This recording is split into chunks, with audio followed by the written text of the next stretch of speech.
আমি শুরুতেই জানিয়ে নিই, আপনার পর্দায় দেখতে পাচ্ছেন আমাদের সবার পরিচিত মুখ, প্রিয় মানুষ এবং প্রিয় আলোচক, বিশ্লেষক এবং দুই বাংলার পরিচিত সাংবাদিক, বিখ্যাত সাংবাদিক, অতিথি সাংবাদিক, দিল্লি প্রেস ক্লাবের সাবেক সভাপতি গৌতম বাহিনী আজকে আমাদের সম্মানিত অতিথি। এবার আপনাকে নমস্কার জানিয়ে আজকে অনুষ্ঠান শুরু করছি। নিশ্চয়ই ভালো আছেন। প্রথমেই দাদা একটু আপনার দেশের খোঁজ খবর পেতে চাই। বাংলাদেশে বসে বাংলাদেশের সোশ্যাল মিডিয়া যদি দেখি, মেইন স্ট্রিম মিডিয়া বলবো না, সোশ্যাল মিডিয়া দেখে মনে হচ্ছে যে মোদির গদি মরে যাচ্ছে, নরেন্দ্র মোদী বোধহয় পড়ে যাচ্ছেন। আপনি জানেন যে বাংলাদেশে মোদী বিরোধী একটা সেন্টিমেন্ট আছে, বড় বড় একটা তোলপা আছে নরেন্দ্র মোদী বিরোধী পরিজন বাংলাদেশে আসতেন। শেখ হাসিনার সময় তখন বিশাল রকম গুরুত্ব গন্ডগোল হলো। সেই জায়গা থেকে আমি জানি কিনা, তবে আমি জানতে চাচ্ছি যে আপনাদের দেশে কি বড় ধরনের কোনো পরিবর্তন ঘটতে আছে, যেটা বাংলাদেশে সোশ্যাল মিডিয়ার প্রচার করছে বা প্রচার হচ্ছে। আপনার দেশের খোঁজ খবর দিয়ে একটু জানতে চাই, শুরু করতে চাই। দেখুন, মানে সব সোশ্যাল মিডিয়ায় এরকম প্রচার হয় না। কিছু সোশ্যাল মিডিয়া খুব রেসপন্সিবিলিটি নিয়ে তারা কাজ করেন। তার মধ্যে অন্যতম আপনি একজন। আপনি এ ধরনের কোনো গুজব বা এসব প্রচার করেন।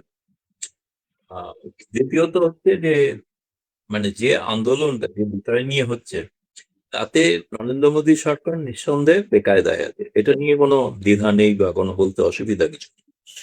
কারণ এটা ছাত্রদের একটা তাদের জীবনের ভবিষ্যতের বিষয়, সে সম্পর্কে তারা নিশ্চিত হতে চায়।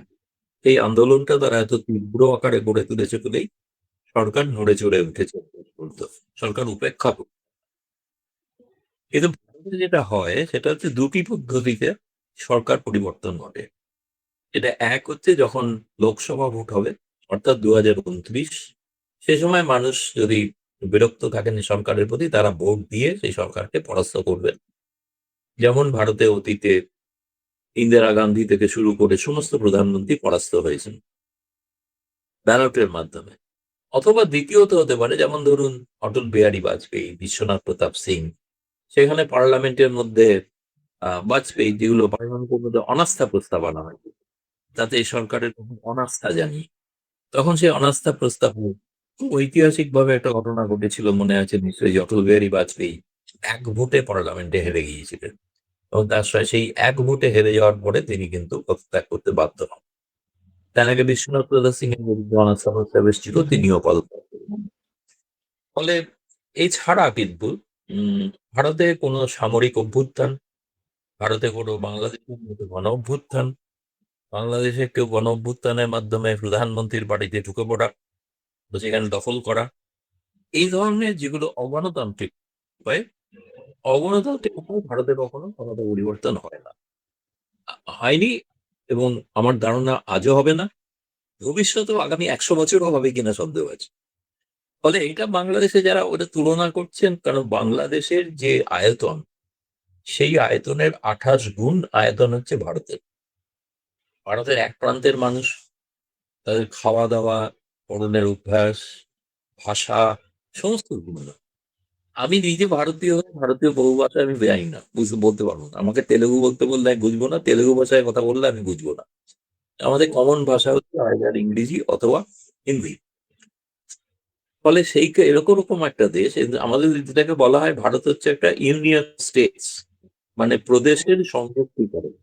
ঠিক আমরা ফেডারেশনও বলি না। ফলে আমেরিকার মতো ফেডারেশন না, এটা union of states. Union of states তাকে কেন্দ্র থেকে পরিচালনা করে।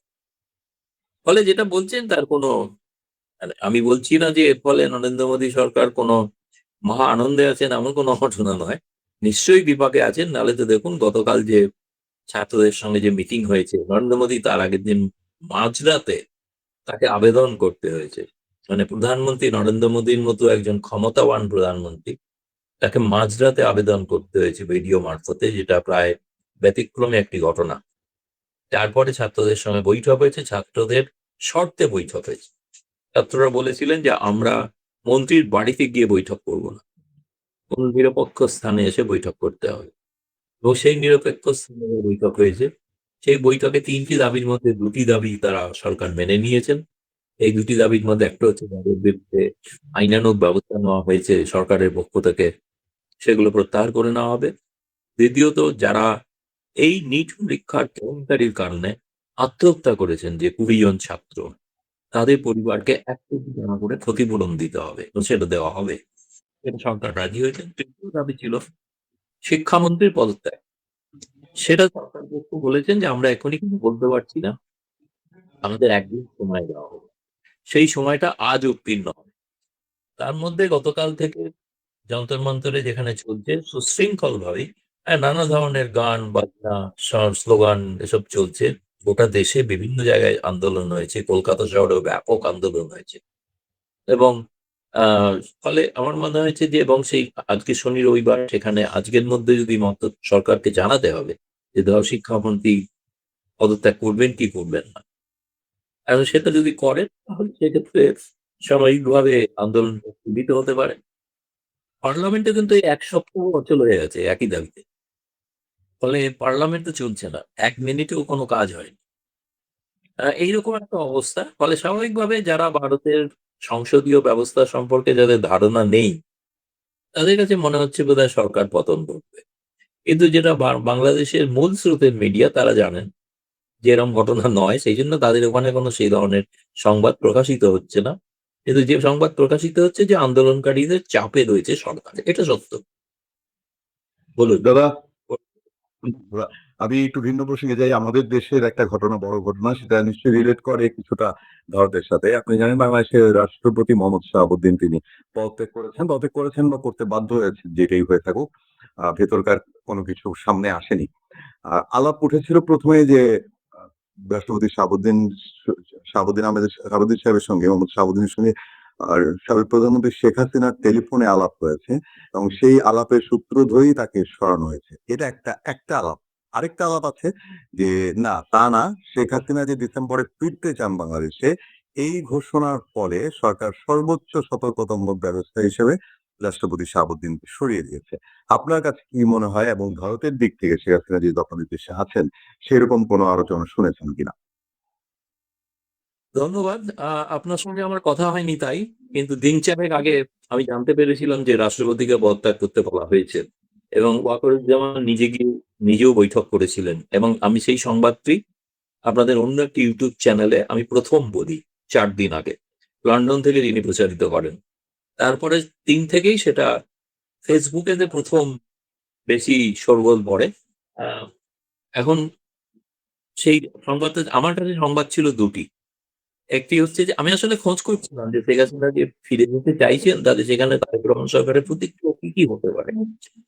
তা করতে গিয়ে জানতে পারলাম যেহেতু শাহাবুদ্দিন সাহেব শেখ হাসিনা পরিবারের অত্যন্ত ঘনিষ্ঠ, ফলে স্বাভাবিকভাবেই তার উপর একটু চাপ আসবে এবং আমার সূত্র নিশ্চিত করে যে পরে 4 দিন আগে যখন বাংলাদেশের কোনো গণমাধ্যম জানতো না যে হ্যাঁ শাহাবুদ্দিনকে পদত্যাগ করতে বলা হয়েছে এবং সেনাপ্রধান ওয়াকারুজ্জামানকেও পদত্যাগ করতে বলা হতে পারে, আমার কাছে দুটি খবর ছিল। ওয়াকারুজ্জামানের ঘটনাটা এখনো ঘটেনি। তার আগে নৌবাহিনীর প্রধান ওয়াকারুজ্জামান তুরস্কে যাওয়ার আগে নৌবাহিনী প্রধান পরিবর্তন ঘটেছে। তিনি তারপরে তুরস্ক গেছেন, তুরস্ক থেকে ফেরার পর হয়ে যাবে। তার কারণ হচ্ছে যে তারেক রহমান সরকারের অনেকে মনে করেন যে এই দুই ব্যক্তি তারা যে ভূমিকাই পালন করে থাকুক সাম্প্রতিক সময়, কিন্তু এরা ব্যক্তিগতভাবে শেখ হাসিনা পরিবারের অত্যন্ত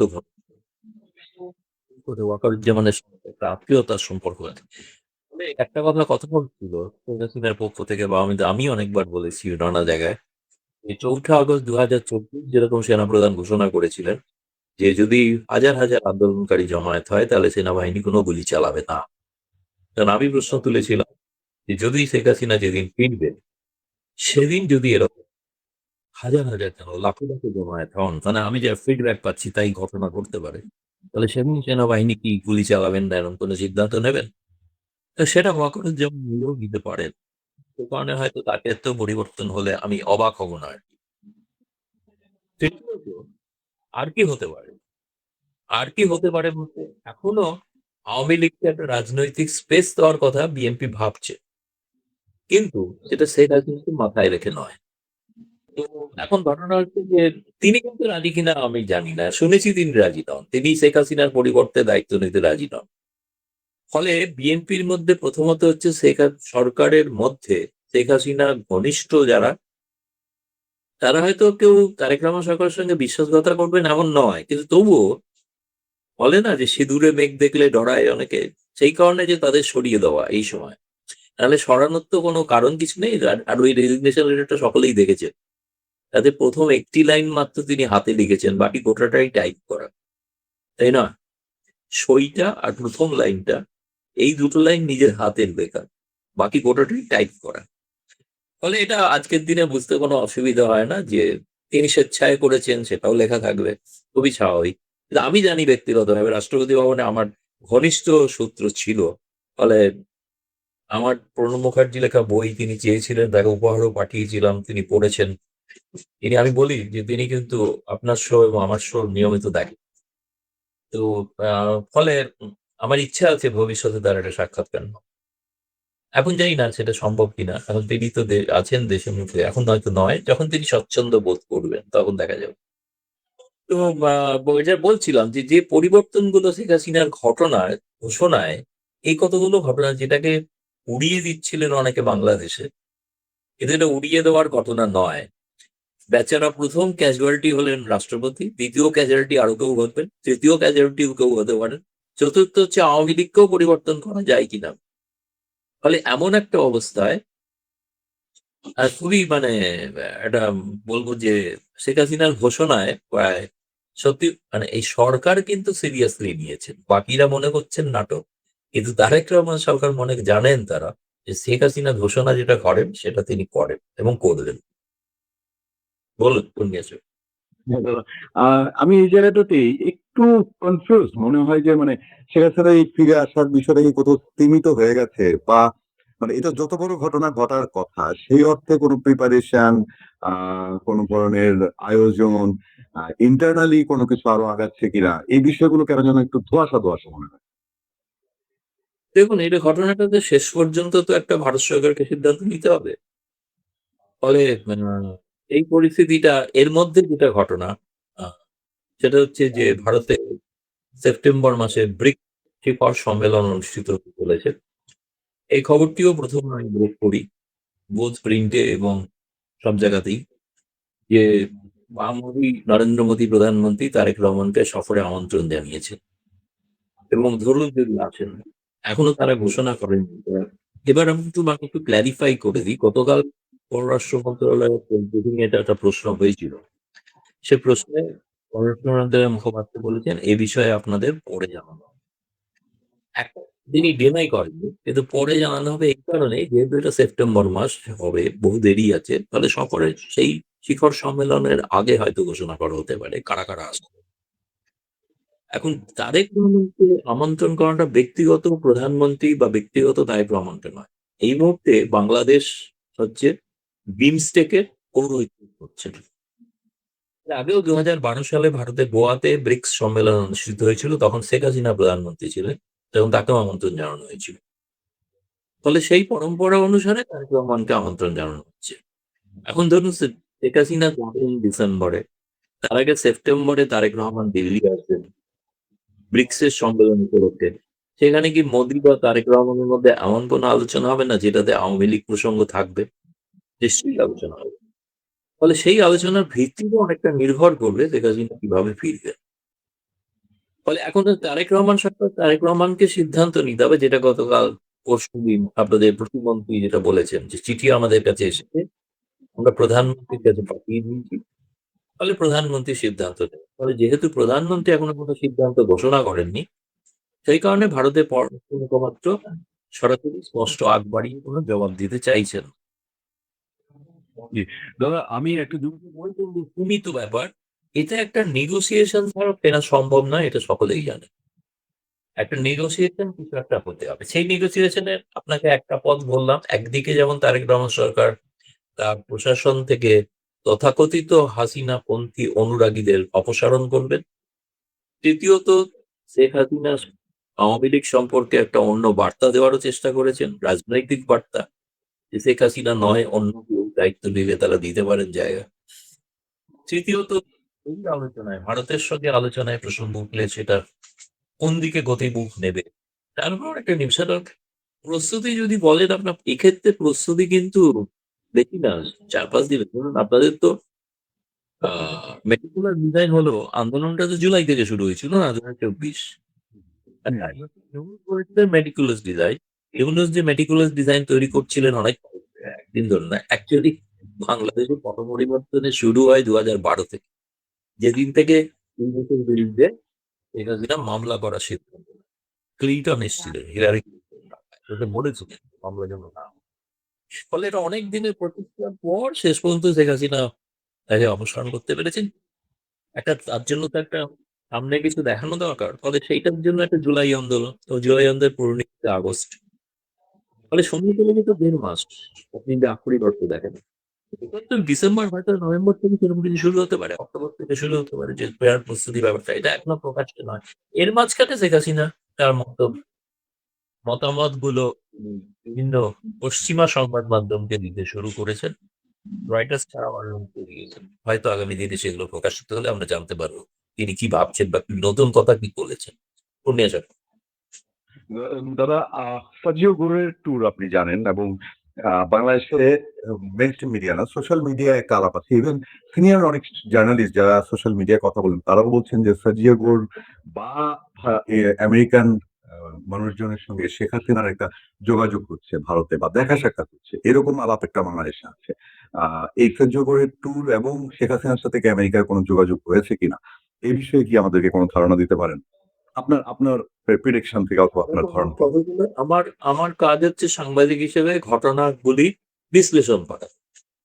ফলে বিশ্লেষণে আমি যেটা বলছি, যে পশ্চিমা গণমাধ্যম একসময় শেখ হাসিনার মানবাধিকার লঙ্ঘন নিয়ে সোচ্চার ছিল, সেই পশ্চিমা সংবাদ মাধ্যম, সেই অ্যামনেস্টি এখন তারেক রহমান সরকারের সময়কার গণতান্ত্রিক অধিকার নিয়ে সোচ্চার, এবং তারা শেখ হাসিনার মতো মত, তার বক্তব্য গুরুত্ব দিয়ে তারা প্রকাশ করতে চাইছেন। তাহলে পশ্চিমা শক্তি যে গণমাধ্যম, তারা যখন এরকম একটা মনোভাব নিচ্ছে না, আগ্রহী তারা যখন শেখ হাসিনার মতামত শুনতে, তার বক্তব্য শুনতে, তখন নিশ্চয়ই কোথাও না কোথাও একটা যোগসূত্র হয়েছে। আপনি যদি নির্দিষ্টভাবে কথা বলেন, নির্দিষ্টভাবে আমি কোনো তথ্য জানি না। আর সার্জেই গৌর ভারতে শেখ হাসিনার সঙ্গে সাক্ষাৎ করেছেন এবং টেলিফোনে কথা হতেই পারে, সেটা কেউ জানে না। কিন্তু সাক্ষাৎ করেছেন এটা ঘটনা নয়। কয়েকদিন আগে আমি জানি আমাদের ঢাকার যারা এসব আওয়ামী লীগের পুরনো কাউন্সিলর তারা এসেছিলেন, তারা দেখা করেছেন শেখ হাসিনার সঙ্গে। কিন্তু ফলে শেখ হাসিনার সঙ্গে যারা দেখা করেন এটা সবটাই জানা যায়। এটা অজানা কিছু না। আর সার্জেই গৌড়ের মতো একজন ডিপ্লোম্যাট, খুব ইনফ্লুয়েন্সিয়াল ডিপ্লোম্যাট, তিনি দেখা করছেন সেটা গোপন, রাতের অন্ধকারে দেখা করছেন বা করলেও সেটা গোপন থাকবে, এটা সম্ভব না। অন্তত ভারতীয় এজেন্সি গুলো তো জানতে পারবেই। সেগুলো কোনো সন্দেহ নেই। এবং তিনি সাধারণত তিনি যেভাবে ঘুরে বেড়ান তাতে সবসময় যে পররাষ্ট্র মন্ত্রণালয়কে জানিয়ে ঘোরেন এমন নয়। আর ঢাকায় যাওয়ার ব্যাপারটা হচ্ছে তার তো দায়িত্বের মধ্যে পড়ে ঢাকা। কারণ তিনি তো দক্ষিণ এশিয়ারও দায়িত্বপ্রাপ্ত, তিনি মধ্য এশিয়ারও দায়িত্বপ্রাপ্ত। ফলে তিনি তো ঢাকা, শ্রীলঙ্কা, নেপাল, ভুটান, সর্বত্রই পাকিস্তান তাও যেতে পারেন। ফলে তার তো ঢাকা যাওয়াটা অস্বাভাবিক কিছু নয়। ঢাকায় তো আপনি জানেন যে 30 তারিখে পৌঁছানোর কথা, সেখানে প্রধানমন্ত্রী তারেক রহমান থেকে শুরু করে আরো অনেকের সঙ্গে তার যেটা এজেন্ডা, আমার কাছে, আমি গতকাল এটা প্রশ্নটা করেছিলাম, তাদের পররাষ্ট্র মন্ত্রণালয় এড়িয়ে গেছে, বলেছে আমাদের ঠিক জানা নেই। ওরকম ম্যানিলাতে যে আসিয়ান বৈঠকের সময়, যেখানে আমাদের খলিলুর রহমানের সঙ্গে আমাদের জয়শঙ্কর পররাষ্ট্রমন্ত্রী সাক্ষাৎ হয়েছে, বা মার্কো রুবিওর সঙ্গে যে সাক্ষাৎ হয়েছে, সেখানে কিন্তু স্যার যে ঘোর উপস্থিত ছিলেন।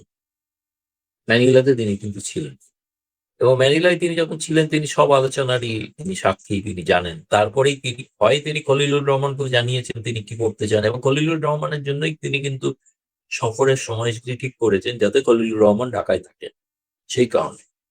এবং সেই অনুসারেই কিন্তু দেখা সাক্ষাৎ হবে ঢাকাতে। তারপরে ঢাকাতে গেলে তিনি কোথায় কি দেখা করছেন সকলেই জানতে পারবে। কিন্তু মূল উদ্দেশ্য যেটা, আমার যেটা মনে হয়, যেটা আমেরিকা চায়, যে শি জিনপিং যেটা বলেছেন যে বাংলাদেশ, মায়ানমার, চায়না করিডোর, সেটাতে আপত্তি।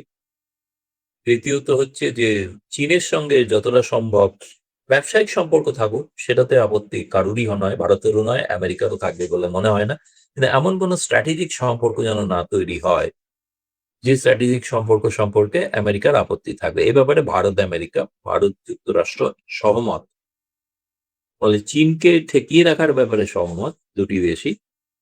এবং সকলেই জানেন যে খলিলুর রহমান তো তিনি অনেকটাই তিনি ওয়াশিংটনের আশীর্বাদ ধন্য মানুষ, এটা সকলেই জানেন, জানেন না যে তা নয়।